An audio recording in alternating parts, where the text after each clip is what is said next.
Travis Kelce gripped the steering wheel of his truck, the leather cold under his hands, as he drove down those winding country roads outside Kansas City. The morning sun spilled over the fields, painting everything gold and quiet.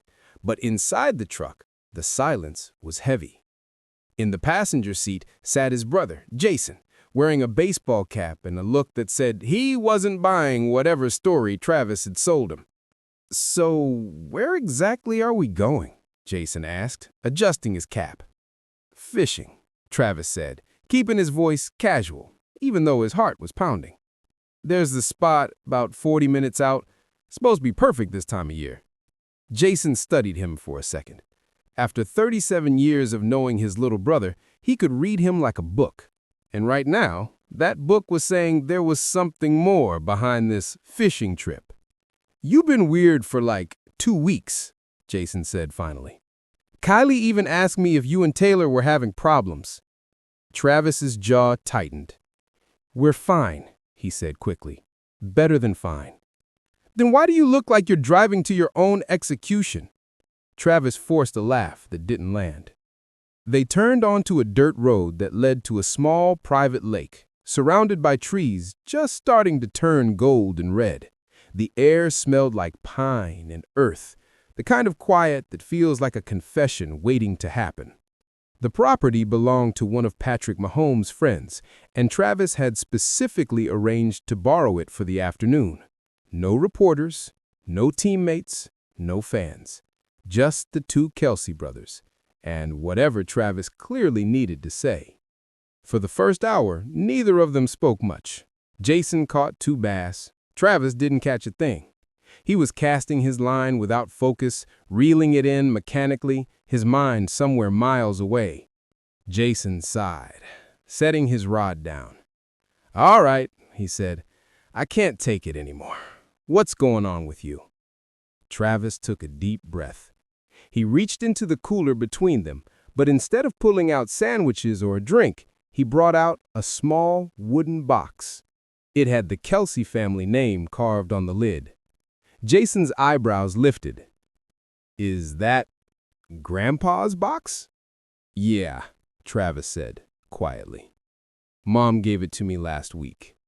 He opened it slowly. Inside was an envelope with Jason's name written across it in his grandfather's handwriting. Jason's hands trembled a little as he opened it and unfolded the note. It was short and powerful. "Jason, this is my brother Tommy. He was my best man when I married your grandmother. He stood beside me on the most important day of my life.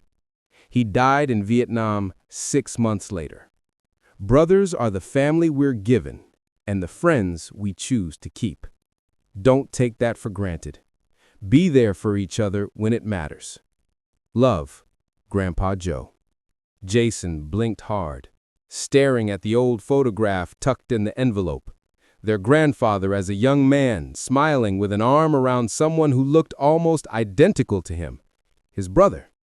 When Jason looked up, Travis was watching him with a nervous half smile and eyes that gave away something deeper. Travis reached into his jacket pocket and pulled out a small velvet box. Inside was a silver tie clip engraved with 2 words, "Best Man." "Jason," he said, his voice cracking, "will you be my best man? Will you stand beside me when I marry Taylor?" Jason's face split into a grin. "Are you kidding me? Of course I will." He jumped up, wrapping Travis in a bear hug. One of those backslapping embraces that said, "I love you, man," without needing words. But when they pulled apart, Jason noticed something. Travis wasn't smiling anymore. That same anxiety was back, even stronger this time. "There's more," Travis said quietly. "There's a condition." Jason frowned. "A condition? What kind of condition?" Travis looked down at the weathered wood of the dock, then back up at his brother. "I need you to tell a story," he said slowly. "In your best man speech." Jason tilted his head. "A story? Okay, what story?" Travis swallowed hard. The air went still. Jason's instincts told him this wasn't going to be something small. Before we go any further, I want you to pause for a second and think about this. Have you ever had a secret so big it felt like it was eating you alive? Something you wanted to say, but were terrified to let anyone hear. Because what Travis was about to confess next would change everything. Jason's stomach tightened. He stared at his brother, waiting for Travis to explain. "What story?" he asked again, his voice quieter this time. Travis took a shaky breath. The autumn wind rustled through the trees around the lake, scattering a few leaves across the dock. It felt like even the world was holding its breath. "The real story," Travis said finally, "about what happened senior year." Jason froze. "What are you talking about?" "The real reason I crashed my car into that tree." Jason's heart stopped. They hadn't spoken about that night in 15 years. The official story, the one that everyone believed, was that Travis was driving too fast on a wet road after football practice, lost control, and hit a tree. He'd been hospitalized for 3 days with a concussion and a broken collarbone. Everyone chalked it up to teenage recklessness. But Jason knew better, because he was the only one Travis had told the truth to. "Travis," he said slowly, "we agreed that night was done, buried, finished." "I can't marry her with this secret between us," Travis said, looking up, his eyes glassy. "I love her too much to start our marriage with a lie this big." "It's not a lie," Jason argued. "It's something private, something nobody else's business." Travis shook his head, his voice breaking. "It's the defining moment of my life, Jace. It's the reason I am who I am. And she deserves to know that the man she's marrying once tried to kill himself when he was 17 because he thought he was worthless and nobody would miss him." The words hit like thunder. Jason felt the air leave his lungs. His knees went weak. He remembered the hospital, the call in the middle of the night, the flashing red lights, the sound of his mother crying, the doctor saying he's lucky to be alive. And later, when it was just the two of them, Travis crying and admitting that it hadn't been an accident, that he'd aimed for that tree, that he'd planned it for weeks. Now, on that dock all these years later, Travis was crying again. "You saved my life that night," he said, voice trembling. "Not just because you came to the hospital. You saved me because you sat with me for hours and told me all the reasons I mattered. You made me promise to stay alive, and you were right, Jason. Everything got better. But I can't stand at that altar and promise Taylor my whole life when she doesn't even know about the night I almost didn't have one." Jason turned away, blinking back tears. "Why does it have to be me?" he whispered. "Why can't you tell her yourself?" "I've tried," Travis said. "So many times. I write it down and tear it up. I start the conversation and lose my nerve. Every time I look at her, I see how much she loves me, and I get terrified that if she knows how broken I was, she'll realize she made a mistake." Jason shook his head. "That's not how love works. That's not how Taylor works." "I know that in my head," Travis said softly, "but my heart is still scared. That's why I need you to tell her. I need you to stand up in front of everyone, my family, her family, my team, and tell the truth about what happened and how you saved me. Because if it comes from you, from the person who knows me best, maybe I'll finally believe I'm worth loving despite it." Jason stared out over the lake, his reflection rippling in the water, but the air between them stayed heavy. "You're asking me to tell hundreds of people that my little brother tried to end his own life?" "I'm asking you to tell them the truth," Travis said simply. "Tell them I was lost, that I was hurting, and tell them that you loved me through it, that you didn't give up on me. Because someone in that audience might need to hear that story. Some kid sitting out there might need to know that you can survive wanting to die and still build a beautiful life. Before we go any further, I want you to really think about that. If you knew someone you loved was carrying a secret this deep, would you help them share it? Or would you keep it buried to protect them? Because Jason Kelce was about to find out that sometimes loving someone means helping them tell the truth, even when it scares you to death. Jason sat back down on the dock, staring at the water like it held all the answers he didn't want to face. The silence between the brothers stretched long and heavy.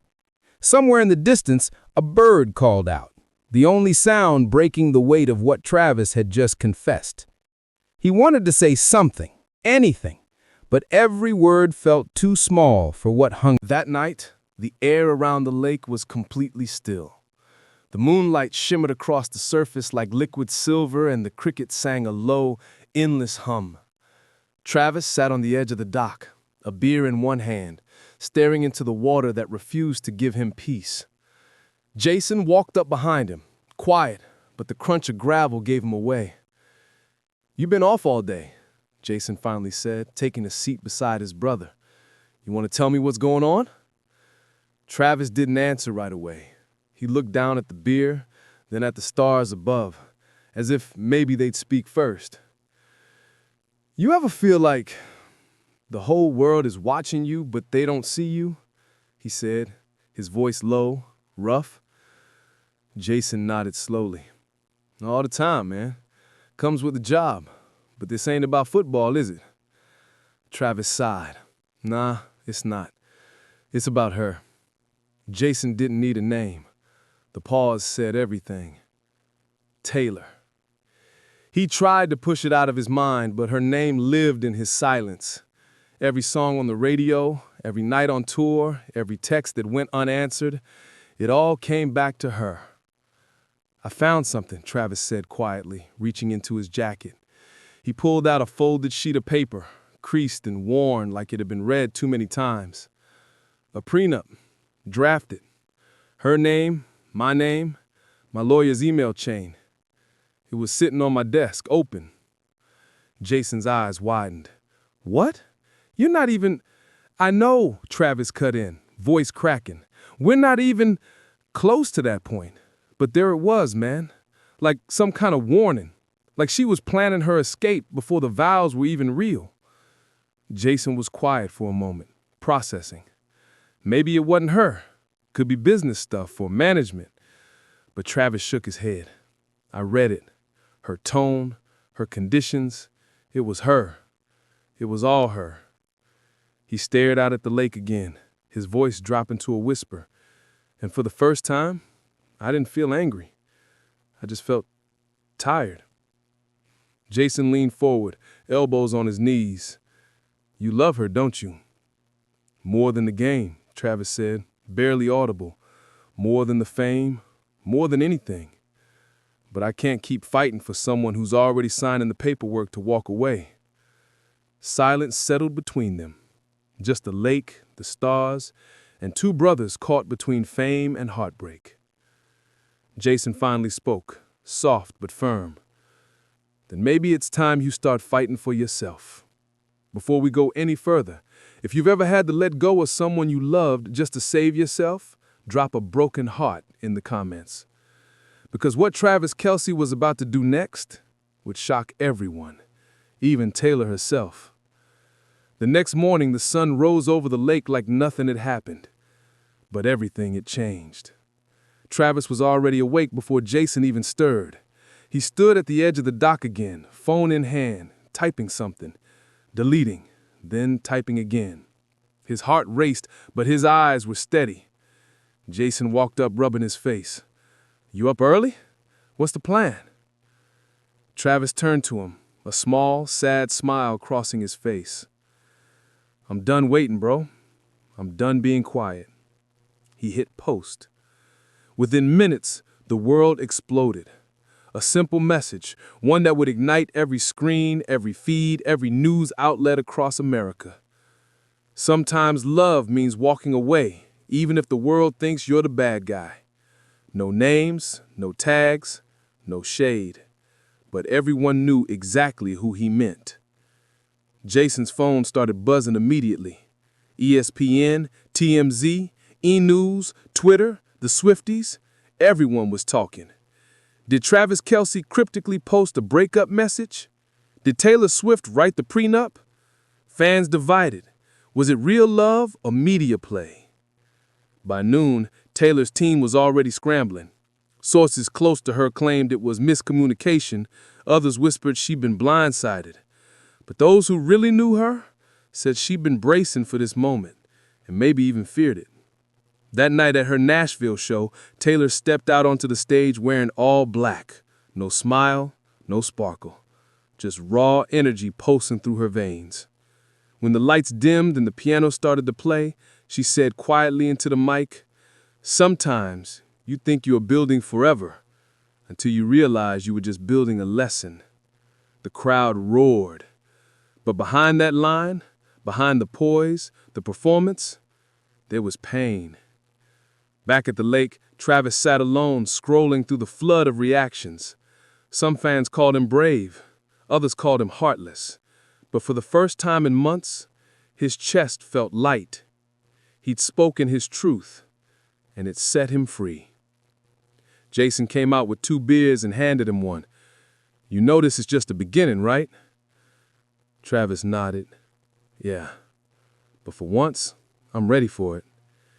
And as the lake reflected the fading sun, the world realized something that night, that even fairy tales written in gold can end with silence. And sometimes, silence speaks louder than any song. Before we move on, if you've ever had to choose peace over love, because in the next part, the truth behind that prenup and the reason Taylor did it will finally come to light. Days turned into silence. No interviews, no public statements, just whispers across the internet trying to piece together what had happened between the world's most watched couple.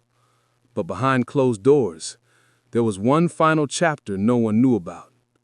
A week after Travis's post, an envelope arrived at his Kansas City home.